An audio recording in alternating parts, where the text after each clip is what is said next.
26 வருஷமா தளபதி லவ்வே பண்ணிட்டு இருக்கேன். ஸோ தளபதி மாதிரி ஒரு பர்சன்லாம் பார்க்க முடியாது. அவரை விமர்சனம் பண்றவங்களுக்கு நான் என்ன சொல்லணும்னா, ஆமா 26 வருஷமா லவ் பண்ணிட்டு இருக்கேன் அவரை. அதனால அதெல்லாம் எழுதியிருக்கேன், நிறைய எழுதியிருக்கேன்.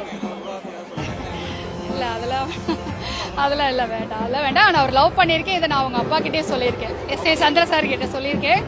அவர் ஒரு தடவை மீட் பண்ணப்ப நான் உங்க பையனை லவ் பண்ணிட்டு இருக்கேன்னு சொல்லியிருக்கேன். ஆமா கண்டிப்பா. இதுல என்ன இருக்கு, அவர் மேல ஏன் ஆசைப்படக்கூடாதா? எனக்கு விஜய் ரொம்ப பிடிக்கும், தளபதி லவ் பண்ணிட்டு இருக்கேன், இப்போ வரைக்கும் லவ் பண்ணிட்டு இருக்கேன். ஸோ அவருக்கான மாற்றம் வந்துங்க. நிறைய பேர் விமர்சனம் பண்ணலாம், ஆனால் அவர் அழகுதான் என்னை காதலிக்க வச்சு நான் காதலிச்சிட்டு இருக்கேன். என் காதல் என்னைக்கு இருந்தாலும் என்னை அவர்கிட்ட கொண்டு போய் சேர்க்கும். அது வரைக்கும் வெயிட் பண்ணிட்டு இருக்கேன். காதலிக்கிறேன், ஆனா நான் கல்யாணம் பண்ணிட்டேன். ஆனா அவரை பார்க்கணும்ல, அந்த காதல் தெய்வீகமானதுல. அவர் போய் நான் பார்ப்பேன் என்னைக்காச்சும் ஒரு நாள். அவங்க அப்பாவை பார்த்துட்டு அவங்க அப்பாட்ட நான் உங்க பையன் லவ் பண்றேன்னு சொல்லிட்டேன். பட் தளபதி நான் என்னைக்கு ஒரு நாள் பார்ப்பேன். அது சொல்ல முடியாது.